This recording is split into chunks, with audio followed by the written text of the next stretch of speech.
Oh, the orange. I like that. It is nice, right? It looks good. Nice and bright. Hey, congrats on the Cowboys. Hey, that too. Super Bowl. I think we're off Super Bowl Sunday, so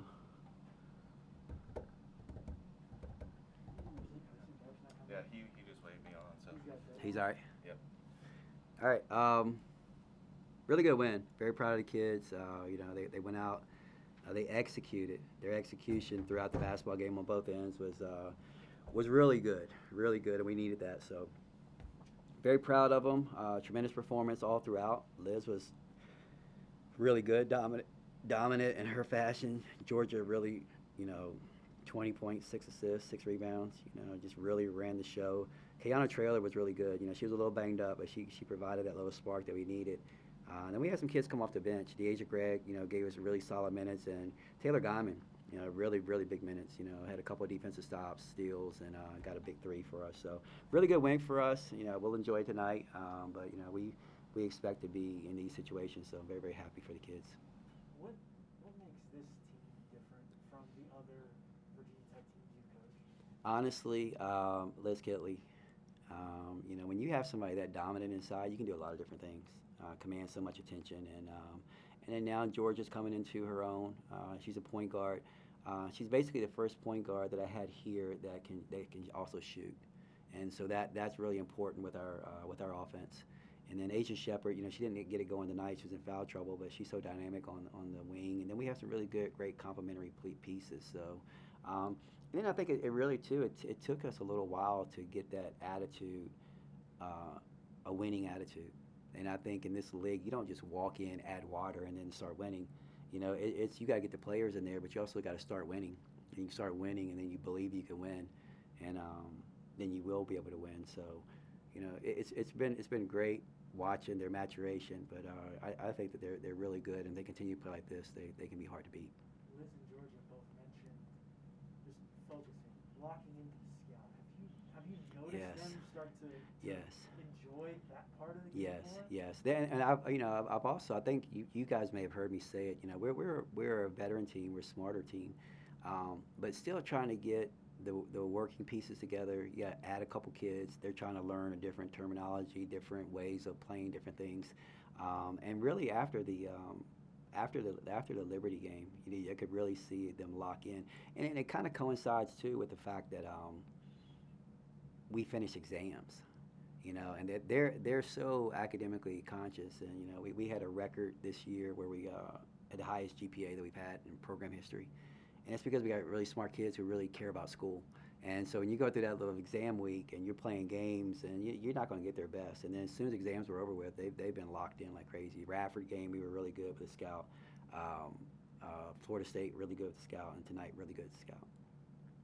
There have been a couple times in your tenure where the team hasn't gotten off to a great start in the ACC. How do you make sure that this tight-knit group stays tight-knit down the stretch? As you said, it's a veteran group, but it seems like that focus is a key driver. Yeah, the focus is, but it's also to what the scheduling gods want to give you.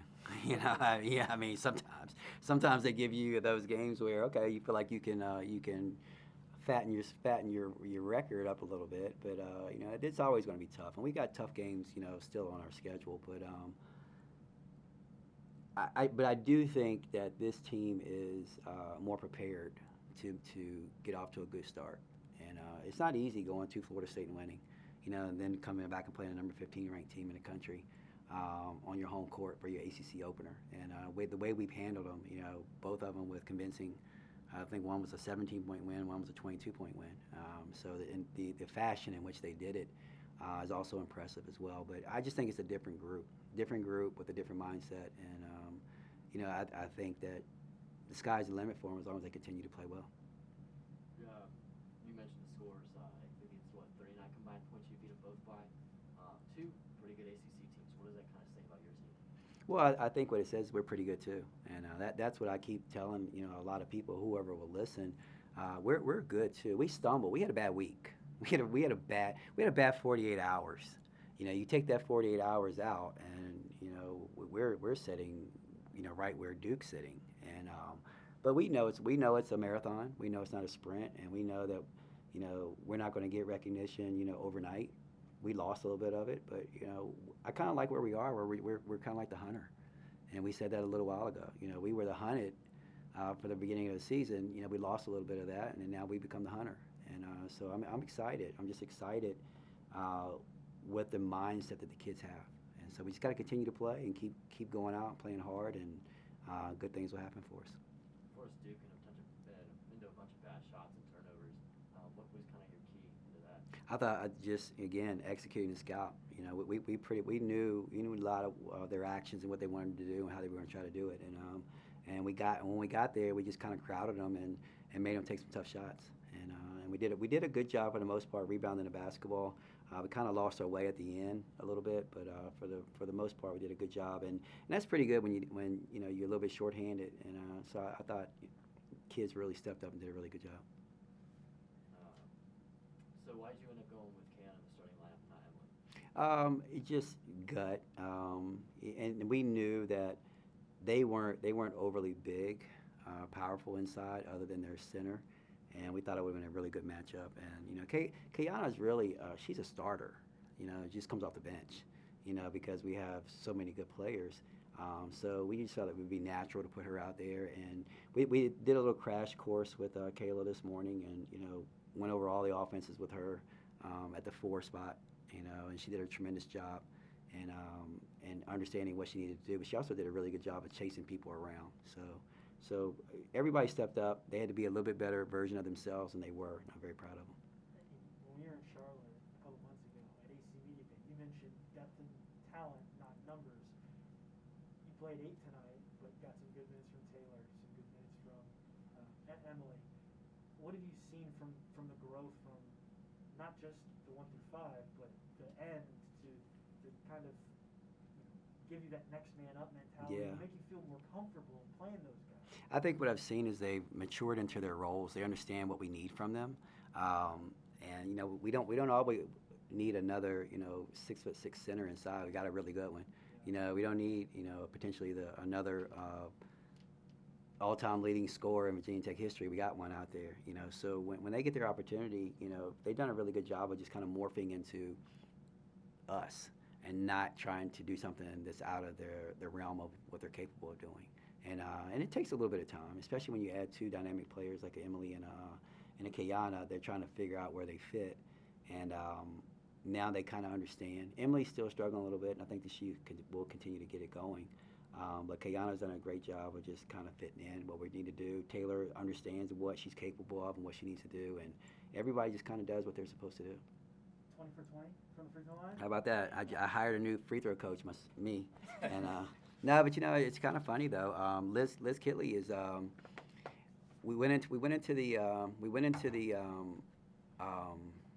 ACC play. Obviously, she was shooting poorly from the free throw line. And I told her, you don't become a bad free throw shooter overnight, because last year she was 78%, and I think she was like at 36% or so. And so right before conference play, I changed her free throw, and we added a little bit of rhythm to it, and she went down to Florida State, and she was 8 for 10, and then tonight she was 9 for 9. Yeah, 9 for 9. So I told her, you're not a bad free throw shooter, you just got to get it out of your head. And so she stepped up, and I'm very proud of her, because it was just a little mental block for her. And I if you ever come in my office, I have a blank wall right behind my desk, and I say that's my honorary psychology degree. And so that's all I did was a little bit of psychology with her, and she thought, again, she was a good free throw shooter, and she's gone 18 or 20 or something like that. So. Mark? What are you most pleased about with this win? You know what? I'm pleased that we put consecutive games together, understanding the scout, executing. We're not only executing on the offensive end, we're executing on the defensive end, and they're connected. And that's what you're going to have to be successful in this league. And so this is two really good games put together, and they just come out. They're really growing together, and that's what I like, because I can look at it. Liz had 34 and 27, and Georgia's had 2 20-point games together. But their performances have really helped everyone else, and we're just growing together as a basketball team. What was up with Baines tonight? Just not available. It's you can guess. I mean, I guess I'm just not allowed to say it. I don't know. But you know, she'll be back. She'll be back in a couple games. Is she in protocols, I guess, or? She'll be back in a couple games. Wake Forest on Sunday. Good. You know, you were talking about. I asked you about the schedule. You got Wake Forest. You got Virginia. Then you get North Carolina and Duke. A little favorable, but I wouldn't say favorable. No. I just manageable. yeah, You know, but it's not not Louisville. gauntlet. Yeah. Not Louisville, Florida State, NC State back to back. Yeah, I mean, you know, we're going to take it. We've been really good when we just continue to lock in and say one game at a time. You know, and that's not coach talk. You know, it's not coach talk. We've been really good ever since we've been like 1-0, and we started saying that when we were 2-7 in the conference last year, and we just say, you know what, let's just take care of tomorrow. Take care of tomorrow. I didn't even know what the schedule was after. I only know because I. Okay, looked at it. yeah. So, I so looked to see when you guys played Duke again. okay. That's what Well, I knew we played them quick, bang bang. Yeah. All right, I knew we played them bang bang. But you know what? In this league, you start looking ahead, start counting, or you know whatever. That's when you slip up. And you know we've done a tremendous job as a staff, as a program, as a team when we say, hey, let's just go 1-0. And so I do know we play Wake on Sunday. Liz's dad told me that. Yeah, I'm sure he yeah, did. yeah. He didn't have to travel far for that one. So, but very proud of the kids. They did a great job. All right, guys.